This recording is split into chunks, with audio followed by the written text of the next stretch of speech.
주 4세기경에 살았던 수도사 중에 세인트 캐시안이라는 수도사가 있었습니다.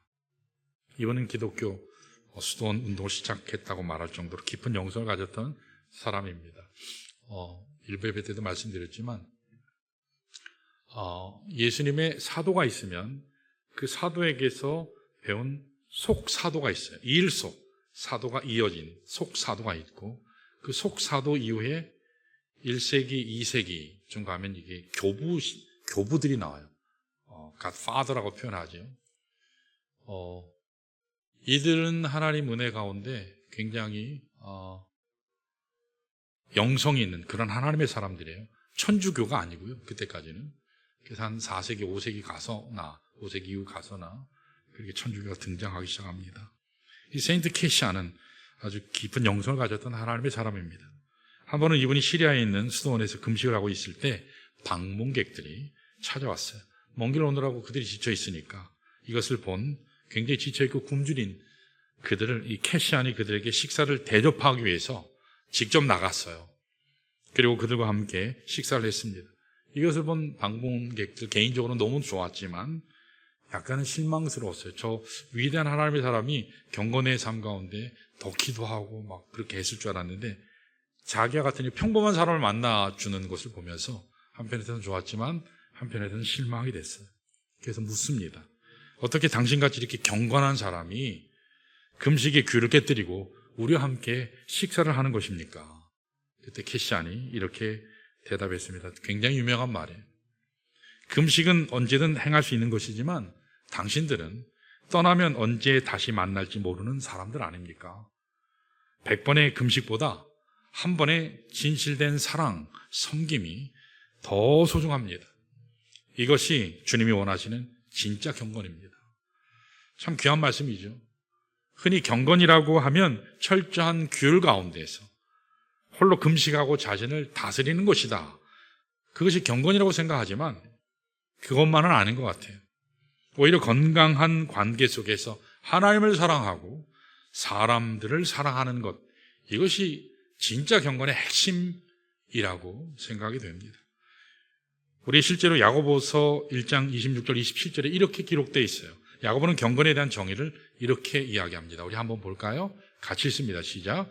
누구든지 스스로 경건하다 생각하며 자기 혀를 재갈 물리지 아니하고 자기 마음을 속이면 이 사람의 경건은 헛것이라.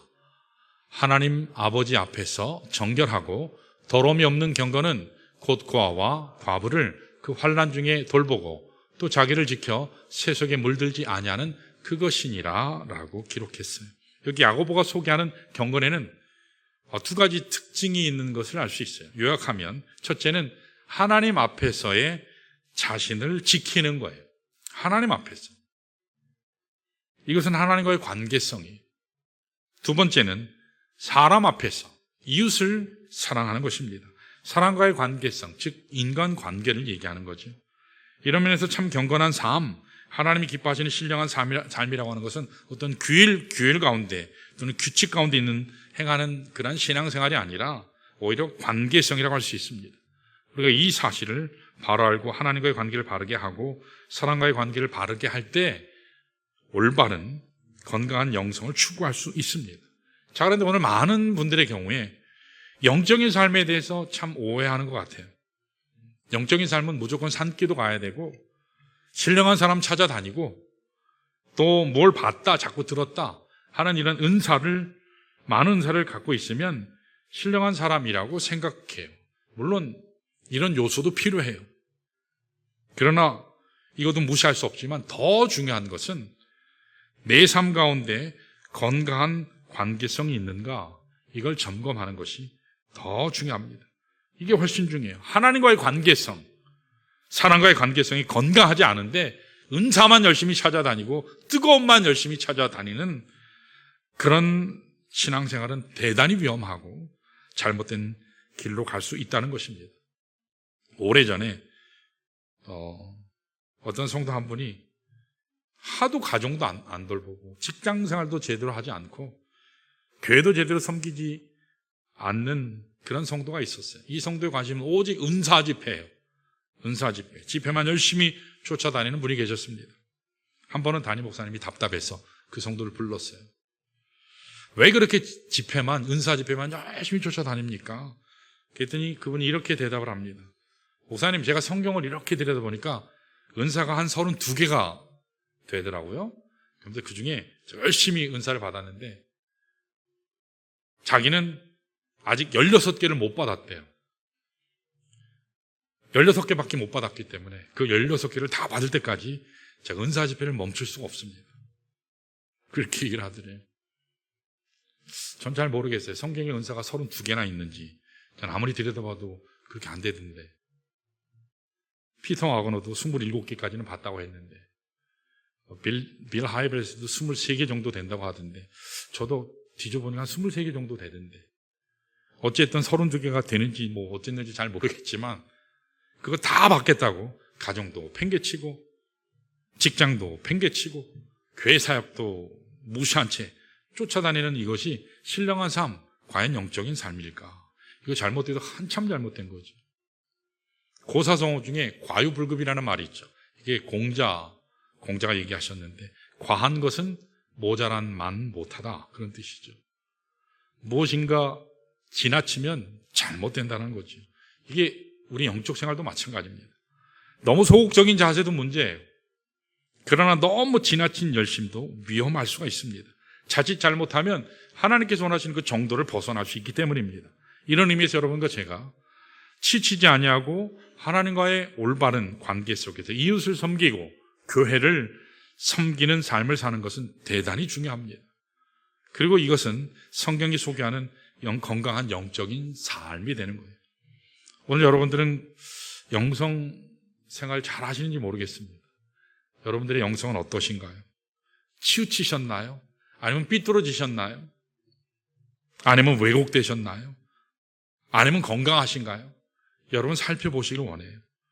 정말 우리 삶이 하나님 앞에서 바른 영성이 되고 하나님이 기뻐하시는 사역의 열매를 맺을 때 우리 삶도 복되고 하나님께도 기쁨이 될 수 있고 영광이 될 수 있습니다. 자, 어떻게 할 때 우리 그리스도 안에서 우리가 하나님이 기뻐하시는 건강한 영성을 추구하고 그 결과 하나님께 영광 돌릴 수 있을까? 본문을 통해서 좀 보기를 원합니다. 자, 오늘 본문은 영적인 삶에 있어서 지나치게 열정을 가졌기 때문에 오히려 하나님께 지적받고 권면을 받았던 고린도 교회 이야기가 오늘 본문 내용이에요. 사실은 12장에서 14장까지에 걸쳐서 사도 바울은 이 문제를 잘 다루고 있어요. 여러분, 목사님들이 설교할 때 보통 한 두세 종류의 설교를 해요. 저는 이제 강해 설교라고 하는 걸 하잖아요. 성경을 쫙 가요. 강해 설교의 장점은 하나님의 말씀이 차곡차곡 자꾸 쌓이는 거예요. 이렇게. 그런 어려운 면도 있을 수 있어요. 때때로 시사에 맞춰서 설교할 수 없을 때도 있어요. 근데 하나님의 말씀의 파워가 점점 깊어져요. 그 주제 설교나 제목 설교나 뭐 이런 것은 토픽을 가져가는 설교는 시사적인 것은 잘 맞출 수 있지만 깊이 있는 것을 다루긴 참 쉽지 않아요.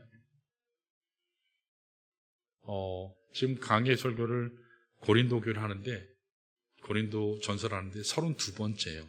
와, 32번째나 됐나? 여러분은 모르시잖아요. 근데 이 말씀을 차곡차곡 계속 미리 읽어오시고 더 점검하시고 보고 오시면 훨씬 더 깊이 여러분들이 성장할 수 있습니다. 그래서 여러분들에게 이렇게 권면하길 원해요. 12장에서 14장에 걸쳐서 사도 바울은 지금 이 지나친 열정, 이것에 대한 잘못된 열정을 얘기하고 있어요. 자, 1절 한번 볼까요? 1절에 이렇게 나와 있습니다. 같이 읽습니다. 시작. 형제들아, 신령한 것에 대하여 나는 너희가 알지 못하기를 원하지 아니하노니 그랬어요. 자, 저기에서 보면 신령한 것, 특별히 고린도 교회, 신약에 많은 교회들이 있는데 그 중에서도 유달리 고린도 교회는 신령한 것, 영적인 것에 관심이 굉장히 많았어요. 그래서 은사에 대한 관심이 굉장히 많아요. 그런데 영적인 것에 대해서 잘못 알고 있는 거예요. 고린도 성도들은 신령한 것에 관심이 많았거든요. 그런데 바울의 입장에서 볼 때 그들이 알고 있는 신령한 것, 영적인 것에 대한 방향이 잘못되어 있어요. 내용도 잘못되어 있어요. 잘못되어 있기 때문에 사도 바울이 진짜 신령한 것이, 진짜 영적인 것이 뭐냐? 그것을 가르쳐 주겠다는 거거든요. 소개해 주겠다. 그렇다면 사도 바울이 말하는 여기 신령한 것, 신령한 것은 실제로 뭘 말하는 것일까? 이게 헬라어로는 뉴마티코스인데 형용사예요. 여기 우리 학생부 있으면 물어보고 싶은데 더 플러스 형용사는 뭐가 되죠? 갑자기 영어 시간이 되는데 영어 학원 그렇게 열심히 다니고 공부 열심히 한다는데 이거 모르면 영어 헛다닌 거예요. 복수 대명사예요. 복수예요. 사람을 가르쳐요. 여기서 얘기하는 신령한 것은 더 spiritual 그런 뜻이거든요. 이것은 두 가지로 번역할 수 있어요. 영적인 것으로 번역할 수도 있지만 또 영적인 사람들, 더 플러스 형용사는 복수라 그랬거든요. 사람을 나타내는 복수거든요. 헬라 말에는 제가 이 얘기를 왜 드리냐면 번역을 두 가지로 할 수 있기 때문에요. 실제로 번역을 두 가지로 해서 성경이 달라요. 그래서 얘기하는 거예요. 이 뉴마티코스 이거는 형용사로 남성, 여성, 중성. 헬라어에는 이 세 가지 성을 가지고 있거든요. 우리 남성, 여성 이렇게 있잖아요. 중성이 있어요. 헬라어에는. 그런데 이것을 남성으로 보면 신령한 사람들 그렇게 돼요. 근데 이걸 중성으로 보면 신령한 것 이렇게 되거든요. 그래서 대부분의 많은 영어 성경이 신령한 것, 그래서 이것을 은사라고 번역을 했어요. gift 이렇게 번역을 했어요. 그런데 하나님의 말씀을 이렇게 들여다보면 이 번역에 조금 아쉬움이 있다라는 얘기. 왜냐하면 은사만 가지고 지금 얘기하는 게 아니거든요. 그 은사를 가지고 행하는 그 사람들의 문제거든요, 지금. 사도 바울은 은사도 바르게 사용해야 되겠지만 하나님과의 관계에서 그 사람이 바로 돼야 되는데 은사를 통해서 그 사람이 바로 되어야 하나님 앞에 바로 쓰임받을 수 있거든요. 그래야지 하나님의 뜻을 바로 행할 수 있거든요. 은사 자체만이 문제가 아니라 은사를 사용하는 그 사람들, 건강한 크리스찬이 되는 것, 이게 중요하거든요. 앞서 말씀드린 것처럼 고린도 교회는 은사에 관심이 굉장히 많았어요. 은사. 그래서 고린도 교회는 하나님의 영적인 체험을 많이 한 사람들이거든요. 사실이에요. 모든 은사가 고린도 교회는 다 경험했거든요. 그런데 가장 많은 문제 있는 교회를 성경에 하나 뽑으라 하면 신약에서 고린도 교회예요. 왜냐하면 이 은사, 영적인 것을 잘못 해석했기 때문에. 영적인 갈망이나 사모함, 그것이 어떤 교회보다 더 강렬하고 뜨거웠어요. 여러분, 은사 사모하는 거 굉장히 중요해요. 은사를 사모하셔야 돼요. 은사대로 하나님께 쓰임 받을 수 있으니까. 많은 은사 갖는 것 귀해요. 사모하는 것 중요해요. 그러나 귀하기는 하지만 자칫 잘못하면 위험할 수도 있어요. 고린도 교회 사람들은 이 은사에 대해서 굉장히 오해를 많이 했거든요.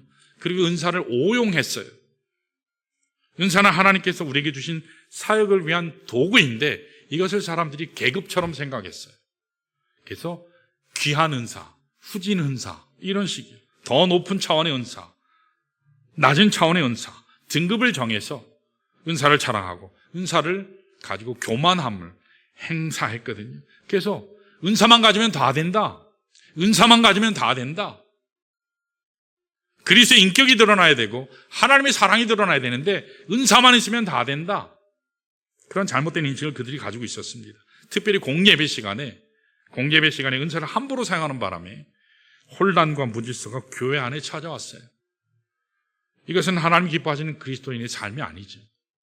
은사가 중요하고 그 능력도 중요하기는 하지만 더 중요한 것은 하나님을 바르게 예배하는 거예요. 그리고 하나님의 사람들을 잘 섬기는 것, 이것이 하나님께서 원하시는 거거든요. 자, 오늘 여러분과 제가 그리스도 안에서 우리의 영성은 과연 건강한가? 하나님과 나의 관계는 바로 되었는가? 인간과의 관계는 건강한가? 이걸 이 시간에 같이 체크하기를 원합니다. 많은 경우에요, 나는 잘 믿는다 생각해요. 근데 만일 이 같은 관계에 문제가 있다면 우리의 영성은 비뚤어지고 왜곡될 수밖에 없습니다. 자, 이런 면에서 오늘 하나님의 말씀하는 영성의 핵심이 뭘까? 어떻게 하면 하나님이 기뻐하시는 바른 영적인 삶을 추구할 수 있을까? 좀 보기를 원합니다.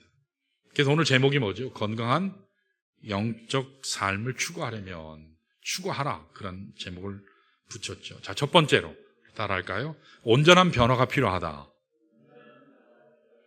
무슨 변화요? 온전한 변화요. 여러분, 껍데기만 변화돼가지고는 아무 의미가 없죠. 그 삶의 핵심이 변해야 되죠.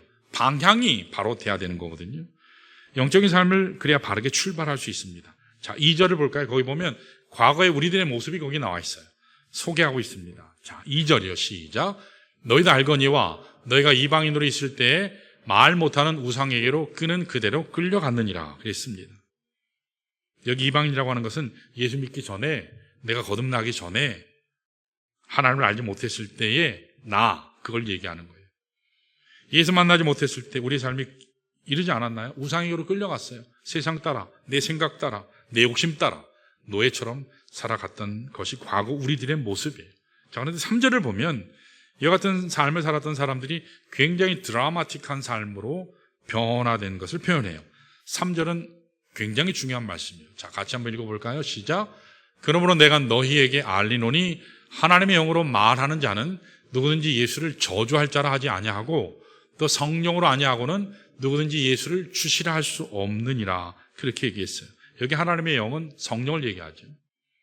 성령으로 거듭난 사람은 예수를 주시라 얘기하지만 성령으로 거듭나지 아니하는 사람은 예수를 저주할 자라, 다시 얘기해서 저주받은 자다, 그렇게 말한다는 거예요.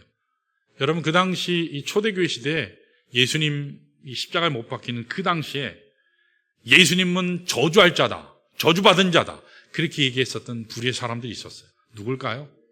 유대인들이에요.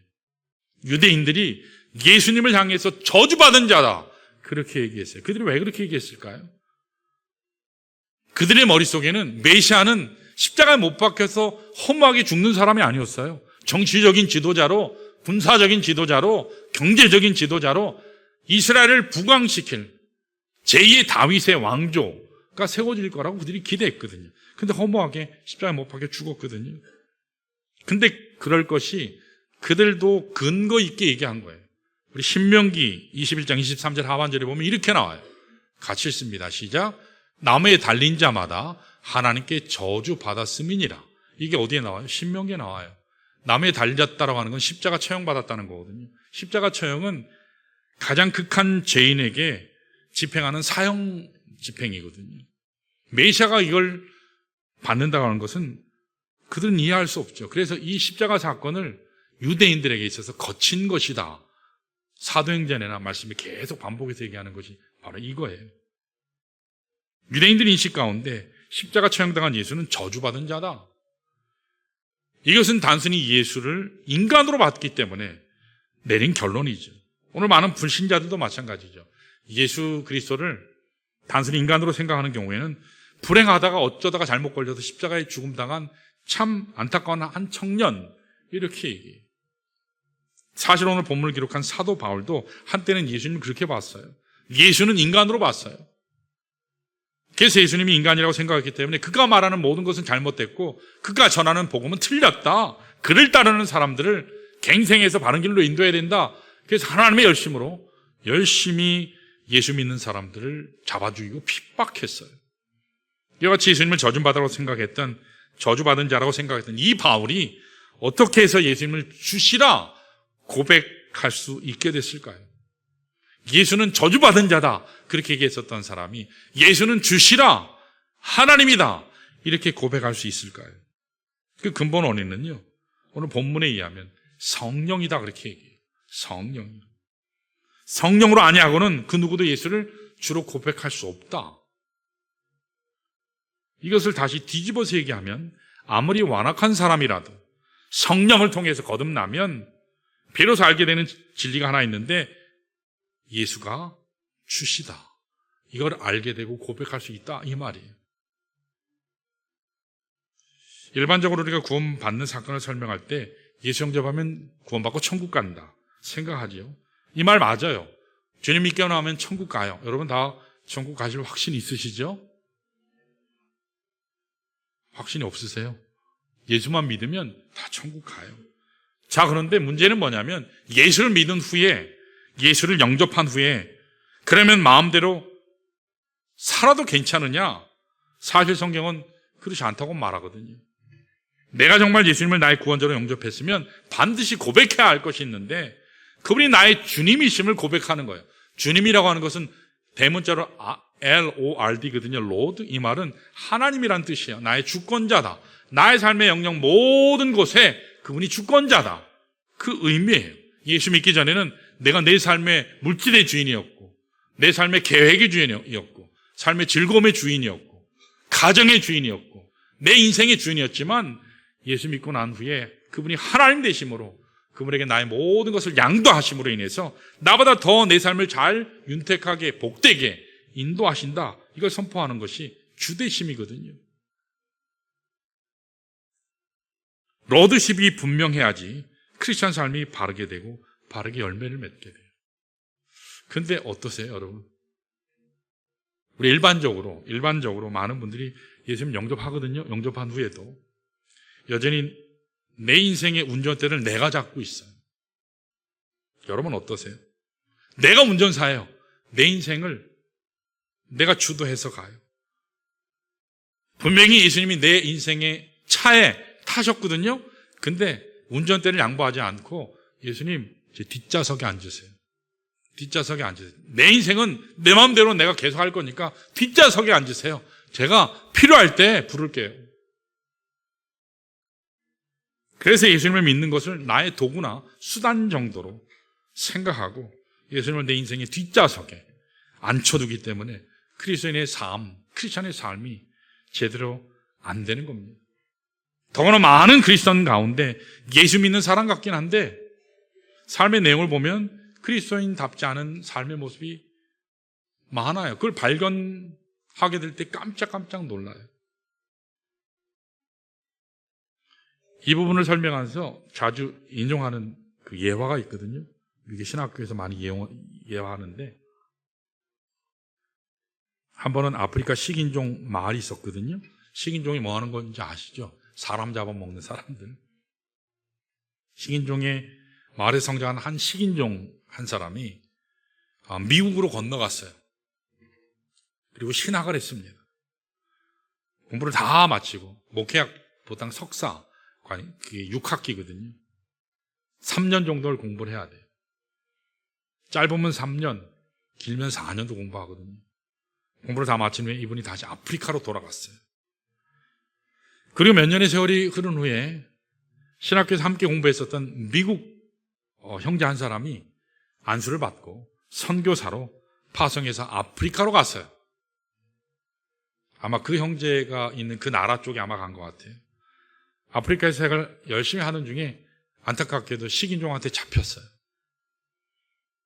추장 앞에 끌려갑니다. 이제 죽는 거잖아요. 식인종이니까 잡아먹을 거 아니에요. 추장의 얼굴이 이렇게 들여다봤더니 어디서 많이 본 사람이에요. 생각을 해보니까 신학교 다닐 때 같이 공부했었던 친구예요. 기숙사에 있었던 같은 친구예요. 얼마나 반가워요. 이제 드디어 난 살았구나. 안 죽는구나. 너무 반가웠어요. 밝은 얼굴로 추장에게 이렇게 묻습니다.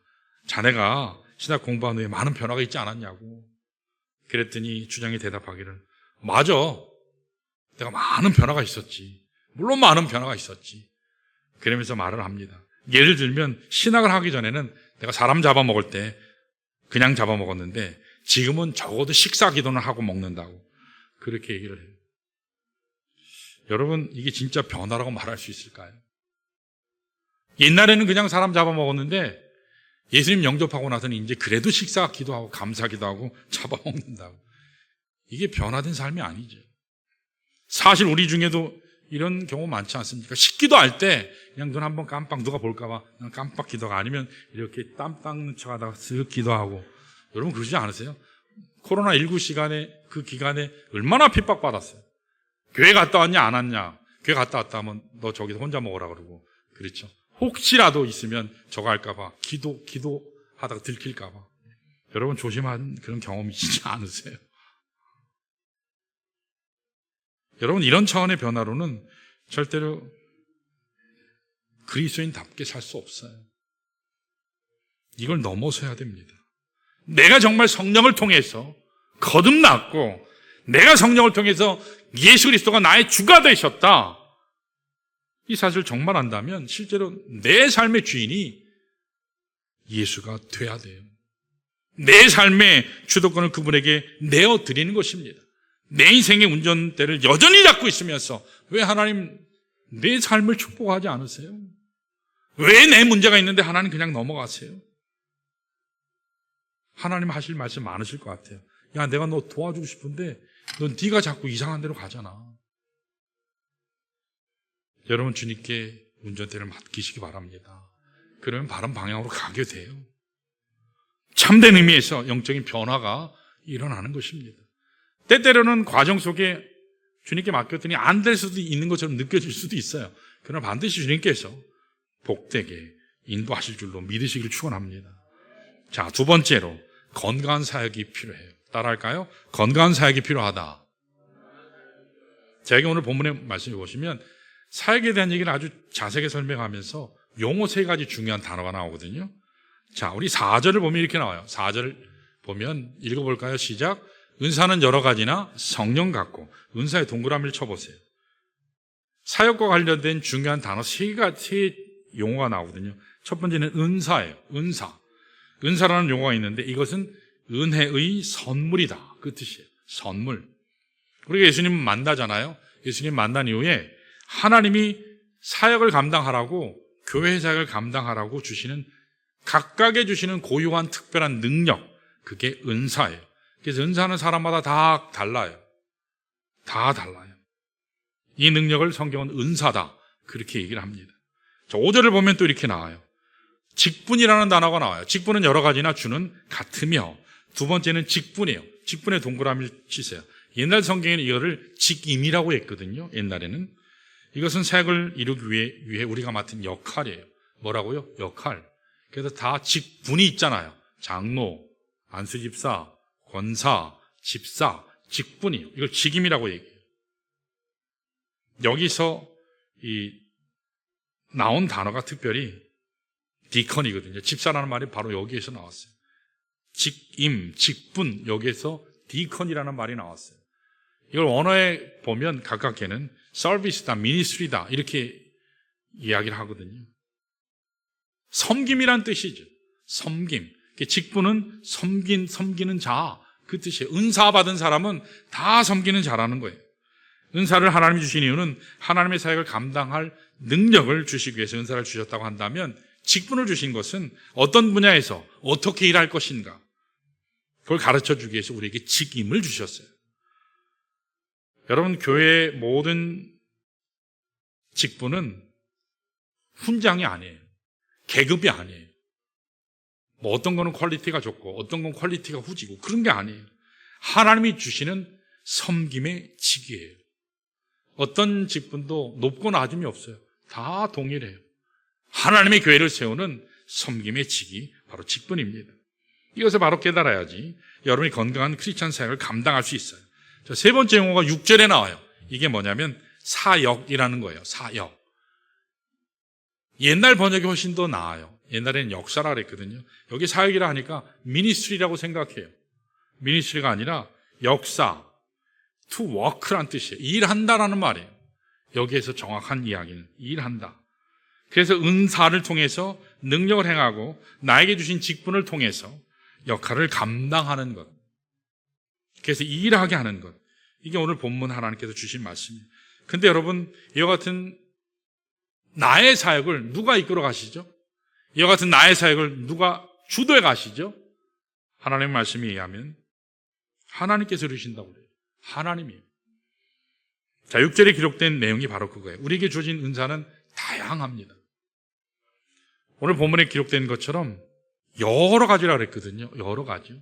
성격도 다르고 기질도 다르고 또 본인이 가진 특징이 다르기 때문에 다양해요. 근데 다양하지만 하나님의 교회에서는 통일성을 가지라고 얘기해요. 왜냐하면 그 은사를 주신 분은 한 분이기 때문에 그 아래에서 통일된 거예요. 한 부모 아래에서 여러 자식이 나온 것처럼 다양하지만 통일성을 갖고 있는 거예요.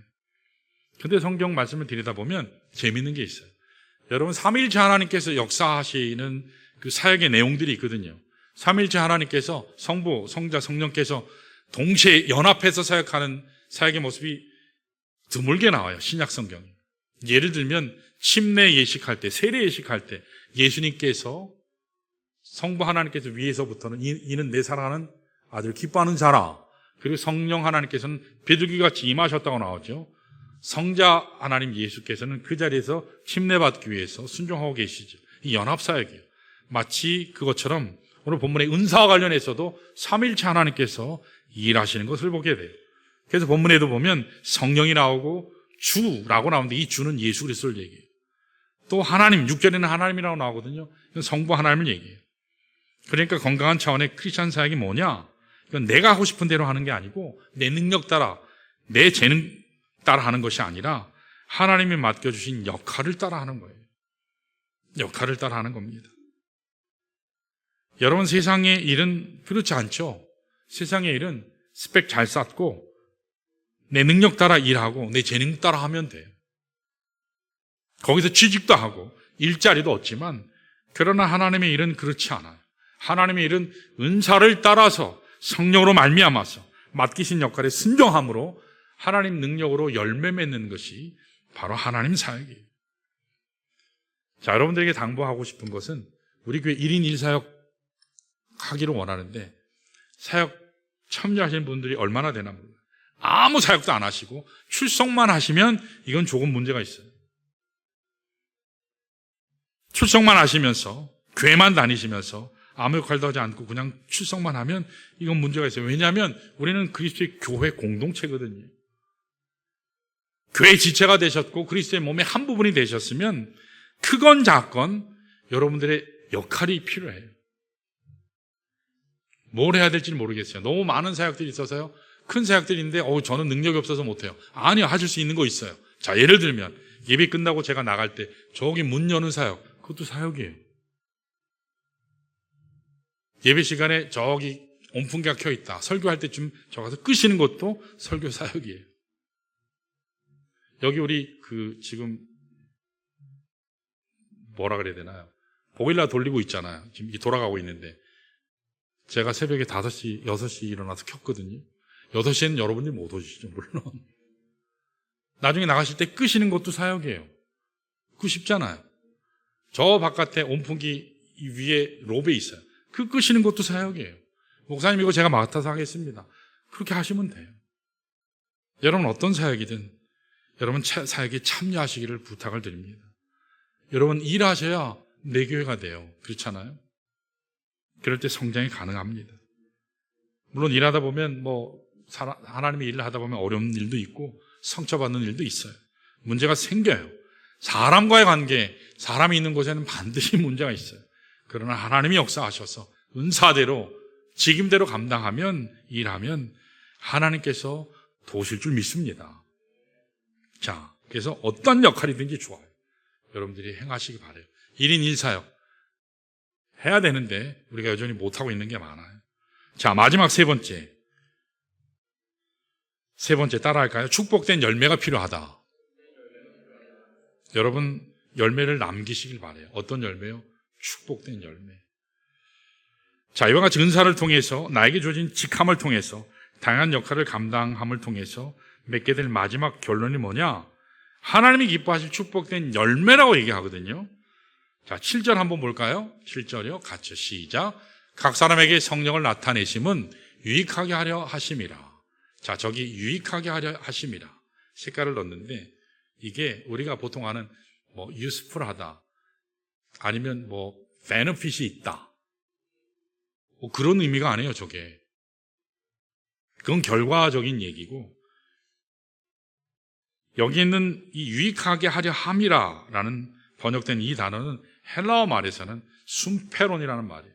숨페론. 여기 특별히 숨은 SUM, 이게 영어로 옮기면 sim이 되거든요. sim, S-Y-M. 이것은 접두어거든요.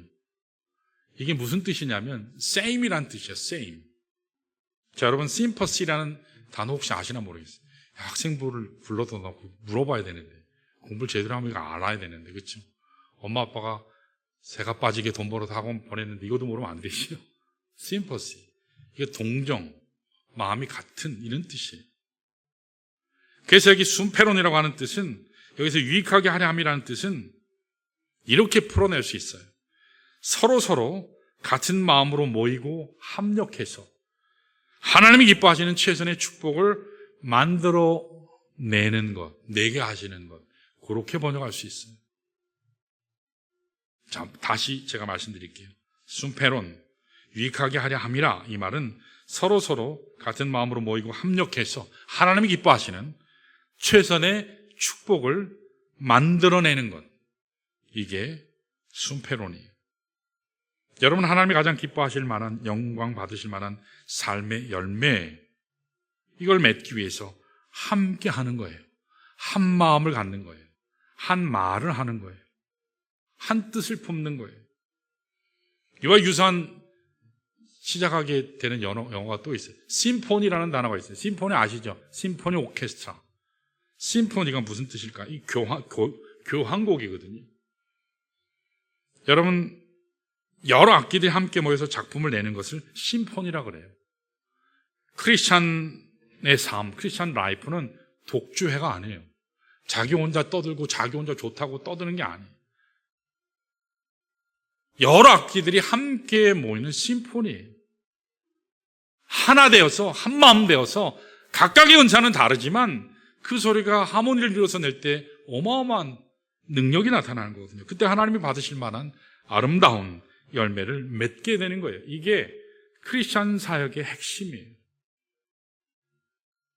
오늘 과연 여러분의 사역 가운데 이와 같은 열매들이 있는지 여러분 가정에 적용해 보시기 바라요.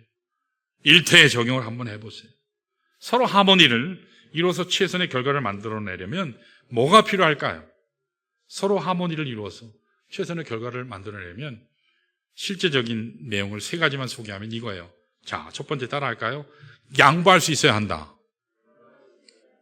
이 관계성의 조화를 만들어내려면 양보해야 돼요. 근데 서로 양보해야 돼요. 어떤 사람은 항상 주장만 하고 어떤 사람은 항상 양보만 하고 이래도 안 돼요. 서로가 양보할 수 있어야 돼요. 자, 또 한 가지 따라할까요? 상대의 소리를 들어야 한다. 여러분, 합창할 때 제일 중요한 건 뭐냐면 내가 엘토다 하면 엘토만 진짜 크게 소리 내면 안 돼요. 엘토는 소프라노를 밑에서 받쳐줘야 되는 거예요. 상대의 소리를 들어야 되거든요. 그래야 화음이 나요. 자기 소리를 막 내서 나는 소리를 우리는 음악적인 소리라 하지 않고 그걸 소음이라 그래요. 소음이라 그래요. 3번째로 따라할까요? 조화를 이루어야 한다. 조화를 이룬다는 것은요, 부족한 것을 채운다 그 말이에요. 여러분, 우리 교회 부족한 거 많아요. 그렇죠? 많이 부족해요. 근데 채워주시는 성도들로 인해서 저희 교회가 자꾸 나아가고 있어요. 여러분, 모자라죠? 모자라는데 막 지적질하고 자꾸 비난하면 어떻게 되죠? 열받죠. 모자랄 때는 비판하면 그것도 못하냐? 그럼 상처받아요, 사람들은. 상처받게 되고 관계가 깨집니다. 성숙한 사람은 그렇게 하지 않아요. 모자랐기 때문에 내가 있는 거다. 저 형제가 모자라는 것, 나의 아내가 모자라는 것, 나의 남편이 모자라는 것, 내가 챙겨줘야지. 내가 채워줘야지. 옆에 있는 분들 왜 이렇게 심각하신가 몰라요. 자, 우리 한번 이야기해 볼까요? 내가 채우겠습니다. 내가 채우겠습니다. 이걸 이상한 말로 네가 채우겠습니다 이러면 안 돼요. 내가 채우겠습니다. 내가 채우겠습니다. 격려하셔도 내가 먼저 격려하겠습니다. 그렇게 얘기하죠. 네가 먼저 격려하겠습니다 이러시면 안 돼요. 여러분, 우리가 예수 그리스도 안에서 서로 양보하고 채워주고 그 상대를 존중해 줌으로써 축복의 하모니를 이렇게 만들어 간다면, 심포니를 만들어 간다면 우리에게도 복이 되지만 하나님께 영광이 됩니다. 자, 그렇다면 우리가 크리스찬 삶을 살아가는 중에 우리 성도가 하나 되고 서로 한 하모니를 이루고 그러면서 만들어야 될 가장 소중한 열매가 뭘까요? 그럼 뭘까요? 이렇게 여기도 이렇게 뱅뱅뱅 도시는데 얘기를 안 하시는 거죠. 생명이에요. 생명의 열매입니다. 교회 존재 이유는요, 바로 여기에 있어요. 생명의 열매를 맺는 게 교회 존재 이유예요. 9/11, 9.11이 터졌을 때 이 얘기하고 마칠게요. 사람들이 엄청나, 그때 5,000명인가 깔려서 죽었는데, 제 기억은. 미국의 많은 경찰들, 소방관들, 시민단체들이 막 몰려가서 뒤지고 어마어마하게 많이 일을 했어요. 재대면 속에서 많은 사람들을 살리기도 하고 죽은 시신들도 많이 찾아냈는데, 그런데 다시 한번 찾자. 혹시라도 살아있는 사람이 있을 수 있으니까. 수많은 사람들이 함께 뒤지고 뒤졌는데, 이들 잿더미를 뒤지는 중에 이렇게 잘린 손이 여자의 손이었는데, 이렇게 손이 잘린 손이 하나 발견이 됐어요. 수많은 시신들이 나왔는데 손 하나 뭐 나왔나 보다.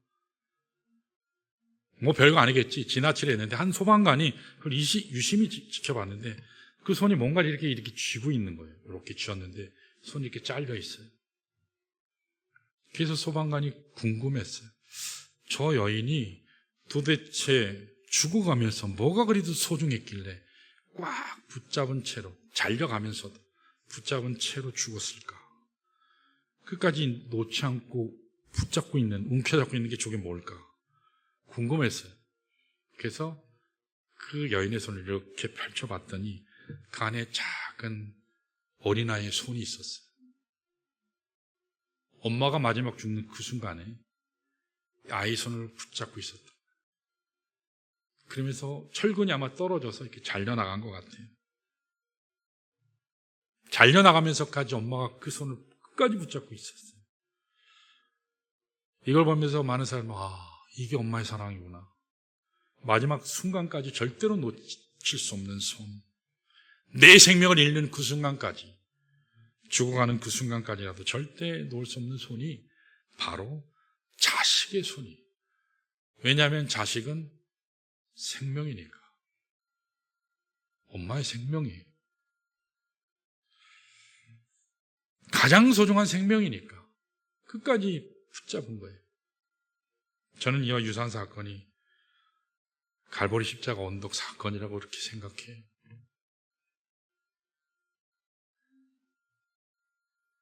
주님은 마지막 죽어 가시면서까지 임종한 그 순간까지 한 손은 하나님의 손을 붙잡고 한 손은 저와 여러분의 손을 붙잡으셨어요.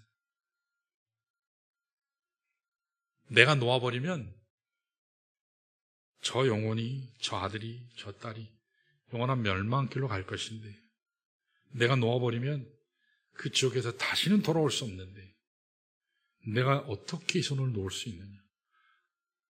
우리 주님은 끝까지 마지막 임종하시는 그 순간까지 여러분과 저의 손을 놓지 않으셨어요.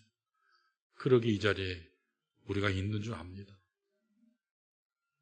우리가 만약 주님의 사랑을 안다면 나만 예배드리고 나만 즐겁게 찬양하고 나만 교제 기쁨을 누리면 그는 신앙생활 잘못하는 거라고 믿어요. 우리도 동일한 손으로 우리 이웃에게 손을 내밀어야 할 줄 믿습니다. 매년 11월 첫째 주는 여러분 아시는 대로 한생명 축제입니다. 올해가 가기 전에 제가 이 말씀을 꼭 드리려고 그랬어요.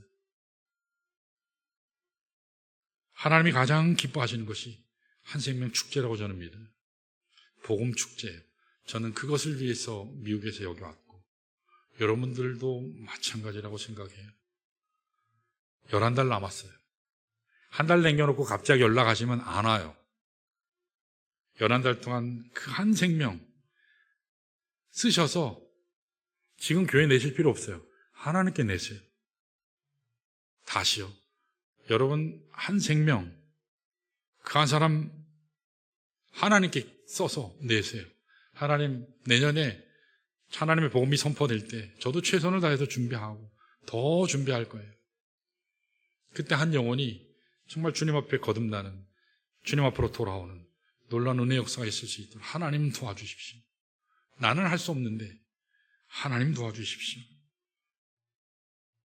여러분 그날까지 간절한 마음으로 기도하시고 바로 그날에 여러분 그 생명을 이 자리에 인도하시길 바랍니다. 지금부터 하면 가능해요. 한 달 남겨놓고 하지 마시고 우리 시간에 다 같이 일어나셔서 오늘 하나님 찬양은 우리를 사용하소서 라는 찬양인데 우리 시간에 함께 기도하면 좋겠어요. 우리 시간 잠깐 고개 숙이시고 두 눈 감고